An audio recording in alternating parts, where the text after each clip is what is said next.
why are so many Christians murmuring about their imperfections and their failures and their addictions and their shortcomings. And I see so little war.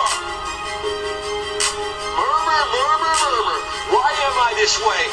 Link war. Bang with me, bang with me. Never play games like cause this thing can get risky. So man, if you ain't Christ, take all your cross quickly. Feel it's on the front line, time to come with it. Hey, do the right thing, wake up and let's get it. I ain't even in the ring, they throwing bombs like with it. Persistently attacking me, they even in the back of me. You see the fight, I lose my life, and I can't take these precedents. What you think I'm about to do? I got to do what I can do. Trust the one who got me through and fight like it was after school. Never giving up, steady standing on the battlefield. Feet firm to the ground like I step on champion heel. Flesh feeling frisky, seeing persuasion. How you guys doing today? Jason A. Kuhn here, giving you a Fight the Deception with Christian Perception news brief for January 31st, 2014. We got a lot of news today. With a little time, we'll jump into it here at FoxNews.com. A sorry State of the Union. What if Obama believes he answers to no one? What if the State of the Union is a mess? What if the government spies on all of us all of the time and recognizes no limits to its spying? What if its appetite for acquiring personal knowledge about all Americans is insatiable? What if the government uses the microchips in our cell phones to follow us and listen to us as we move about? What if the Constitution expressly prohibits the government from doing this? What if the government has written laws that are interpreted in secret by judges who meet in secret and are applied by federal agents who operate in secret, and their secret behavior doesn't even resemble what the laws say they can do? What if the feds have seized the content of every text message, email, mobile, and landline telephone call, utility bill, credit card bill, and bank statement of everyone in America for the past 4 years? What if no law has authorized them to capture this? What if, when asked by members of Congress in public and under oath, high-ranking officials, at least one with ribbons on his chest and stars on his shoulders, lied about what the government is doing? What if the government spies have so insinuated themselves into our computers that they can capture every keystroke we press on all of our computers before we hit sends? Now, this is an extensive article. This is at FoxNews.com, written by Judge Andrew Napolitano. If you want to check it out, FoxNews.com. Of course, it will be linked to the YouTube description box. We have to move on here to MrConservative.com. Obama's Social Security number to be investigated in court. We all know Obama's birth certificate and, well, entire past is a bit of a mystery, which is why Orly Tates has been pushing to get the actual records of Obama's Social Security number revealed so we can see who he really is. She claims that Obama has been using the Social Security number of Harry Bunnell, who was born in 1890. She's been trying to get his records unsealed through a Freedom of Information request, but has been stonewalled by the Social Security Administration. Recently, Judge Ellen Lipton Hollander has given Tates another shot at getting the SSA, Social Security Administration, to comply with her request, saying she'll have 21 days to file a Second Amendment or amended complaint and add allegations of the SSA not doing proper research. If you followed this case at all, then you know that this could actually be a pretty big deal. Move on here to Infowars.com, an article written by Kit Daniels. Amnesty will cause illegal immigration to explode. The number of illegal immigrants in the U.S. has more than doubled since the last time Congress granted immigration amnesty in 1986, a trend which will continue if current amnesty proposals become law. From the time President Ronald Reagan granted amnesty to unauthorized immigrants by signing the Immigration Reform and Control Act in 1986, the total number of illegal immigrants living in the U.S. increased from 5 million to a current estimate of over 11.7 million. Now that's just an estimate. It's got to be way more than that.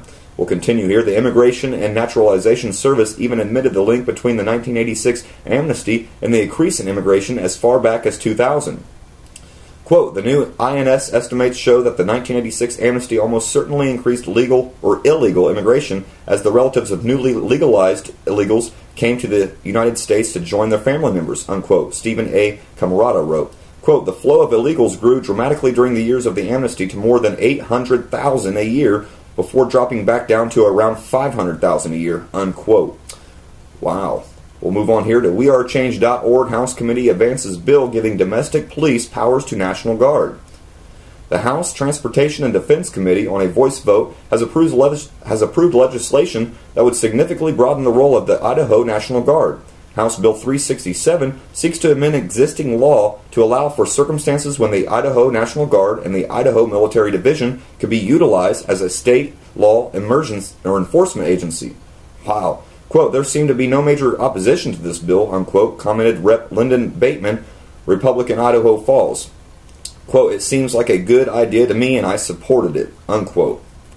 Move on here back to Infowars.com, an article written by Paul Joseph Watson. Chief of Police harassed by feds, placed on leave after signing pledge to uphold Constitution. Wow, a police chief was detained and harassed by federal agents while traveling to a constitutional convention before returning home to be told he was being placed on administrative leave in order to disband his police department after signing a pledge to uphold the Bill of Rights. Police Chief Shane Harger of the Jemez Springs, New Mexico Police Department was flying out of the Albuquerque airport last week on his way to a Constitutional Sheriffs and Peace Officers Association convention taking place in Las Vegas. CSPOA is an organization headed up by Sheriff Richard Mack, under which law enforcement officers gather to reaffirm their commitment to uphold and defend the Constitution. Before passing security, Harger was approached by a TSA agent who asked the police chief to show his credentials. Moments later, a man claiming to be a federal agent also asked to see Harger's credentials. Before telling him he was a person of interest, the federal agent then demanded to know where Harger was traveling to and why. Wow. Move on here. Back to wearechange.org. Schindler's List producer, I'd never feared my government until now. Schindler's List producer Gerald Mullen was shaken by last week's indictment of colleague, conservative author and filmmaker Dinesh D'Souza, and he said it has caused him to think twice about how he views the government. Mullen helped produce D'Souza's film 2016, Obama's America, and is currently working with him on the follow-up project, America, scheduled for the 4th of July release. In an interview with Newsmax, Mullen made some chilling comments. Read the exchange from Newsmax. Quote, I'm a little bit taken aback by the whole thing because he's such a great American, unquote, Mullen said of D'Souza on Newsmax TV's Steve Malzberg show. The conservative writer and commentator understands the process in America and how it works, Mullen said.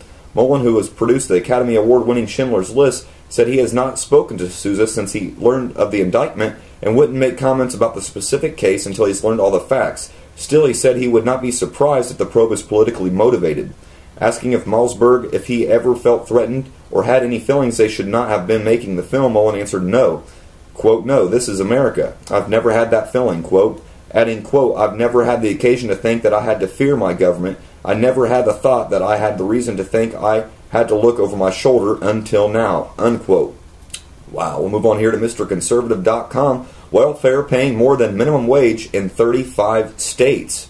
A new study is seeking to demonstrate the dependent environment that Obama has promoted the growth of countless freeloaders. In the study, it clearly demonstrates that in 35 states, welfare pays more than minimum wage. You read that right. After the Cato Institute completed their study, they released their finding in a 52-page document titled The Work versus Welfare Trade-Off. As it turns out, the government will pay you more if you just sit at home than if you were to go to work. In some instances, 2 to 3 times as much. We'll move on here to DailyMail.com. Want to become a cyborg? The technologies that could give you a supervision let you pick up a car and even plug yourself into your computer. Technology has the potential to augment, improve, and even replace every aspect of your body, from our vital organs to our legs. A new remake of the movie RoboCop, out February 12th, shows us a future where technology and humans become one. One expert say the age of cyborg is already upon us. Can you say transhumanism? With everything from smart contact lenses that can improve our vision to exoskeletons that give superhuman strength, cyborgs are set to become a big part of our future. Where will it end? Well, according to Ray Kurzweil, director of engineering at Google and lead transhumanist, the biological parts of our body will be replaced with mechanical parts, and this could happen as early as 2100. Wow. Same guy that wants to upload his brain into a computer by 2045.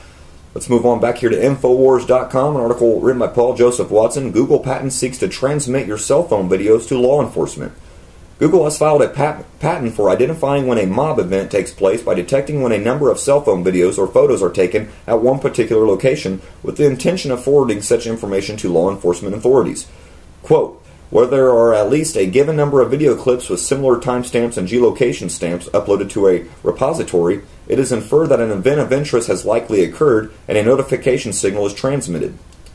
Wow. to a law enforcement agency, to a news organization, to a publisher of a periodical, to a public blog, etc., unquote, says U.S. Patent number 20140025755. The patent raises questions about what level of remote access Google or any other company should have to your cell phone and how such information may be abused or misinterpreted to alert authorities to suspicious behavior, which is in fact completely lawful.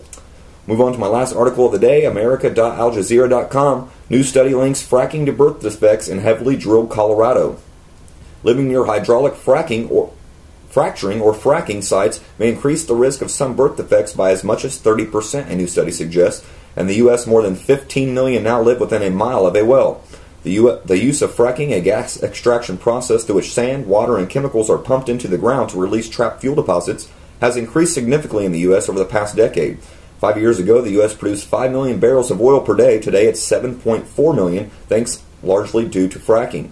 Supporters of the industry says it creates jobs and spurs the economy, while critics say its development is largely unregulated and that too little is known about pollution and health risks. The report by Colorado School of Public Health, released January 28th, gathered evidence from heavily drilled rural Colorado, which has among the highest densities of oil and gas wells in the U.S. Quote, what we found was that the risk of congenital heart defects increased with greater density of gas wells, with mothers living in the highest density areas at the greatest risks, unquote. Lisa McKenzie, a research associate at the Colorado School of Public Health and the lead author of the study, told Al Jazeera. That's all the news I got for you guys today. I don't want to leave you without the New World Order quote of the day. Quote, today the path of total dictatorship in the United States can be laid by strictly legal means, unseen and unheard by the Congress, the President, or the people. Outwardly, we have a constitutional government. We have operating within our government and political system another body representing another form of government, a bureaucratic elite, unquote. That is from Senator William Jenner, 1954. I don't want to leave you without the proverb of the day. This is Proverbs 24:3, King James only. Through wisdom is an house builded, and by understanding it is established. It's all the news, quotes, and articles I got for you guys today. I'll leave you guys off with a song that I brought you in on. This is by Flame and Tadashi, Make War.